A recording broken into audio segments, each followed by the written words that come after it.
A great man once said, along the lines of if your child is doing something and you don't understand and it's making you worried, don't be furious, be curious. Don't try to correct, try to connect at that moment, because that's what's necessary. That's what's gonna build the bridges that will give the child confidence.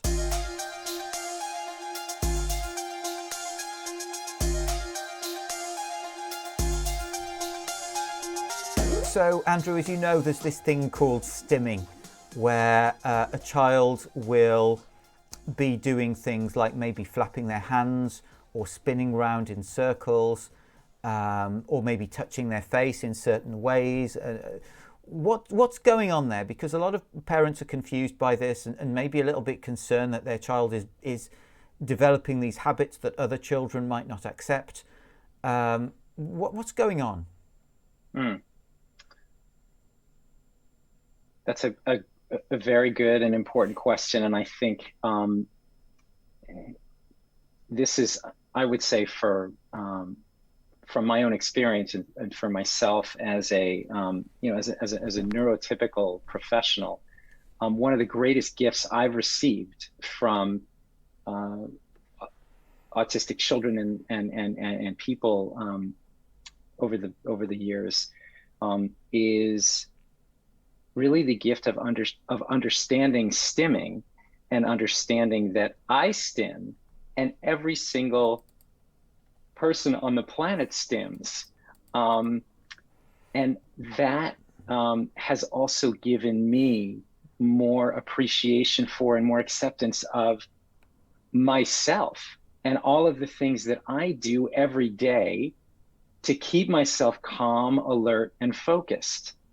And so it's in many ways help me also connect more easily with autistic people, because I the way that I have learned to understand stimming is that basically all of us, meaning children, teens, adults, all of us are doing things all day long to either kind of rev up our central nervous system or calm down our central nervous system so that we can think clearly and communicate and interact with people effectively and just navigate our way through everyday life.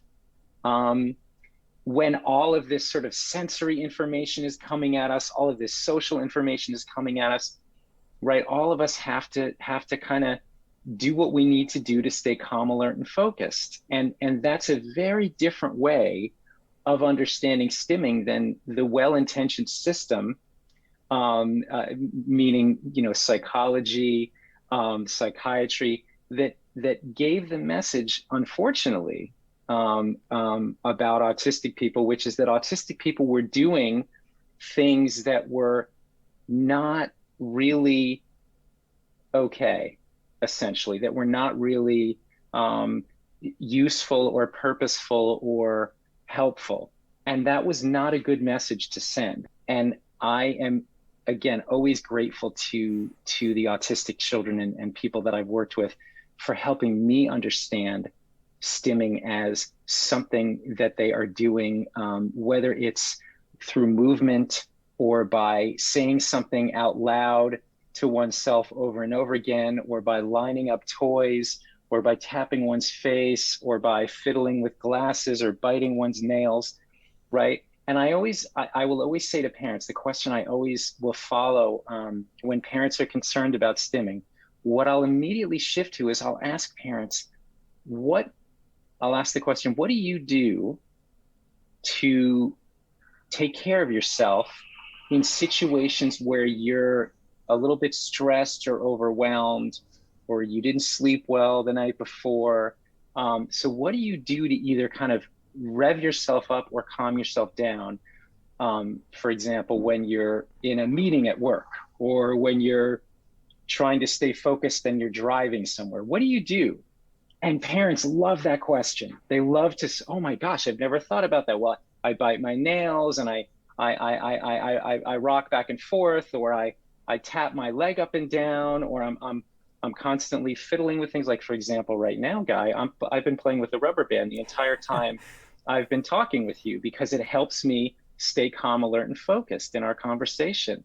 Um, but most of the time, again, we've pathologized autism and said these are strange and odd things that autistic people are doing, that in some ways we have to try to stop them from doing, so they can either be accepted, or so they can sort of focus their attention more on, interactions. And again, we didn't realize that these things were actually extremely helpful, not only for autistic people, but for all of us. Sometimes the difference is that all of us at a certain period in our development, like me, I remember learning from my parents that it wasn't okay to bite my nails anymore, because that was going to be socially unacceptable. And I think I was panicked at that time as a kid. I was like, well, what am I going to do? And how am I going to manage myself? But I was able to sort of somehow work out an alternative. And now I think I just am more secretive about it.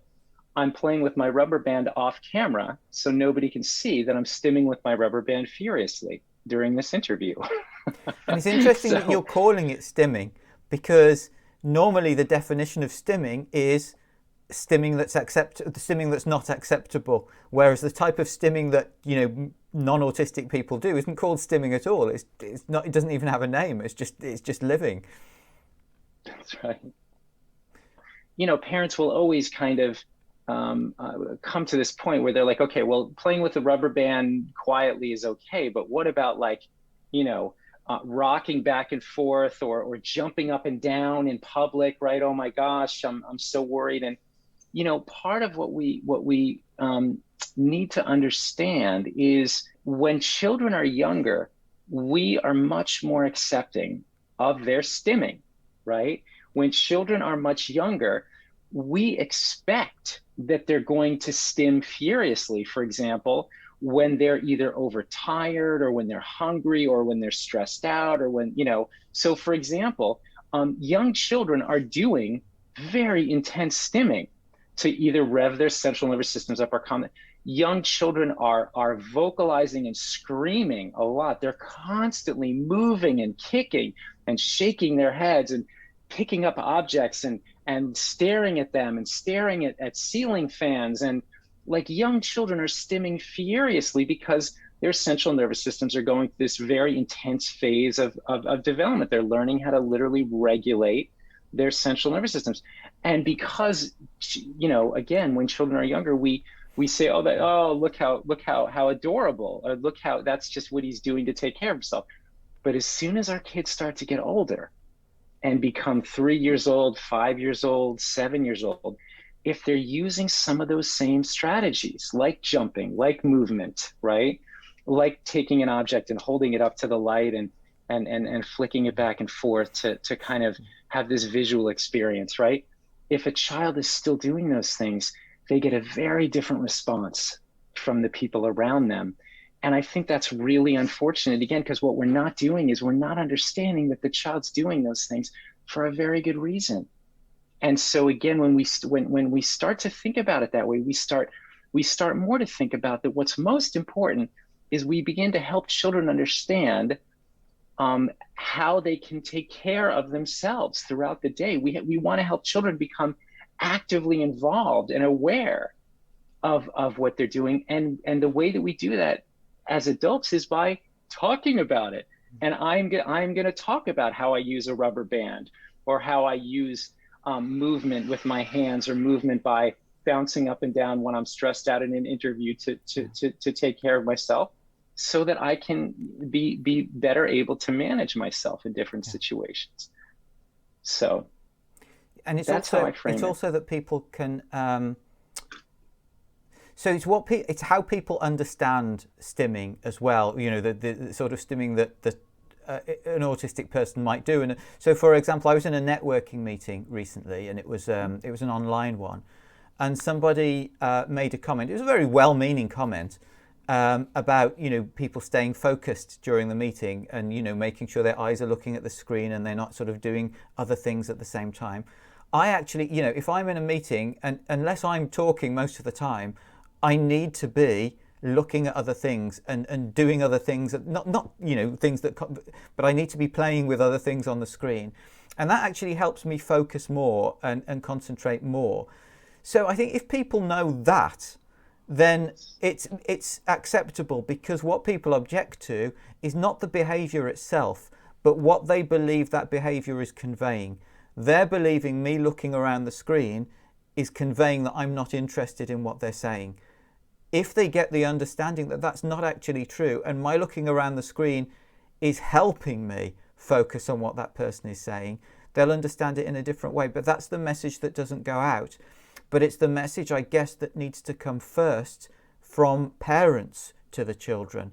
For the parents, rather than to be judging the behavior as something that's unacceptable or worrying about it because other people might think it's unacceptable, it's much more beneficial for the child, I think, if the parent has the idea, and therefore naturally conveys that idea to the child, that the behavior is okay. And if they don't have that naturally, to investigate a little bit, to watch their child, to observe their child, and not to automatically think, well, it's unacceptable behavior, it's a problem, it needs to change, but think, that's interesting. I wouldn't have imagined that was behavior that I would like to see in my child, but I wonder how it is from the child's perspective. I wonder why they're doing that. And what am I thinking that it means?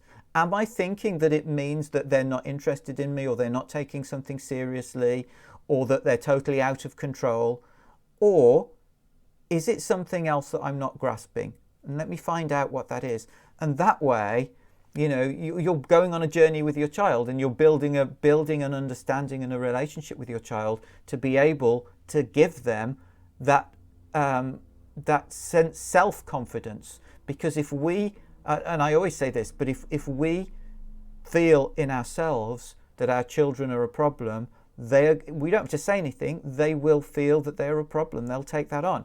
If we believe truly in ourselves that our child is fine, that everything is absolutely perfect with our child, and they'll manage what they need to manage, the child will get that understanding as well, and they'll absorb that confidence. So the best thing we can possibly do as parents is to believe in our children and accept them.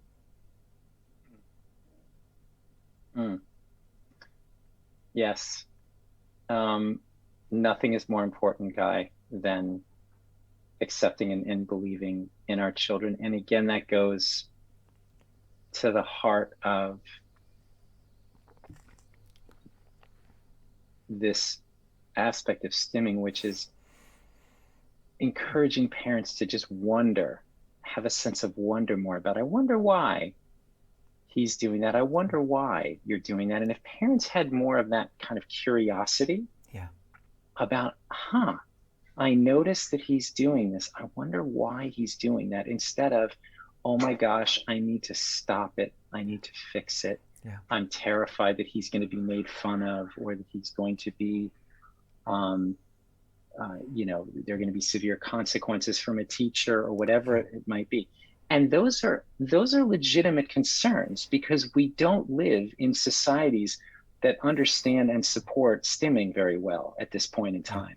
Now that's changing a bit, right? When I think about my experience with teachers over the years, when I've worked with, consulted with teachers, I have a special education background, and oftentimes teachers that were, and this has nothing to do with age, right? But teachers who were older, who'd been teaching for many more generations, who had a much more traditional training in what it meant, to your point, Guy, and what it meant for a student to be paying attention, right? So teachers themselves who were raised in classrooms and trained in classrooms where everyone had to be sitting still and looking directly at the teacher. And that meant that a student was a good student. They were paying attention, they were interested, they were focused. And to your point, what we've learned is that for a huge range of human beings, it's actually more helpful, and students are more engaged and paying better attention when they get to move around, when they get to look at other things, when they get to look outside the classroom window at the trees blowing in the wind, that actually increases and enhances their attention. But if teachers don't know that and are making this traditional assumption that the student is not paying attention, if that traditional understanding stays, then the battles happen in the classroom all the time. So we have a lot of work to do there. Yeah. Um, And I like your thing as well about for the parents being curious. And it reminded me, a great man once said, along the lines of if your child is doing something and you don't understand and it's making you worried, don't be furious, be curious. Don't try to correct, try to connect at that moment, because that's what's necessary. That's what's gonna build the bridges that will give the child confidence. I absolutely, I've not heard that before, Guy, but that will stick with me. Don't be furious, be curious. How powerful would that be for for more parents and professionals to get encouraged to do more of that. And I think sometimes the furiousness comes a lot from fear, comes a lot from this sense of I don't understand, and this is different than I learned or than I expected. So I have to stop it. But the curiosity is not encouraged so much in our societies and systems. And I love that. Don't be furious, be curious.